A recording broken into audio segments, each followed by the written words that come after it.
കോൺഗ്രസിൻ്റെ അധ്യക്ഷൻ, അതുപോലെ തന്നെ നിയമസഭയിൽ തന്നെ ദീർഘകാലം ഞങ്ങളുടെയൊക്കെ ഏറ്റവും ആദരണീയനായ നിയമസഭാ സ്പീക്കർ എന്നുള്ള നിലയിൽ ഒക്കെ വലിയ ഒരു നിലവാരത്തിൽ വലിയ ബഹുമാനത്തോടു കൂടി പ്രവർത്തിച്ച ഒരു രാഷ്ട്രീയ നേതാവായിരുന്നു ശ്രീ തങ്കച്ചൻ.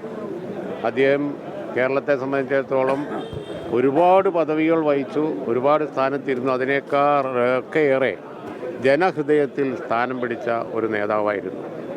സ്പീക്കർ എന്നുള്ള നിലയിലും മന്ത്രി എന്നുള്ള നിലയിലും അതുപോലെ തന്നെ കോൺഗ്രസിൻ്റെ നേതാവ് എന്നുള്ള നിലയിലും UDFൻ്റെ കൺവീനർ എന്നുള്ള നിലയിലൊക്കെ വിശ്വാസ്യതയോടുകൂടി പ്രവർത്തിച്ച ശ്രീ തങ്കച്ചൻ്റെ വേർപാട് അതുകൊണ്ട് തന്നെ കേരളത്തിന് പൊതുവിൽ ഉള്ള നഷ്ടമാണ്, സമൂഹത്തിനുള്ള നഷ്ടമാണ്.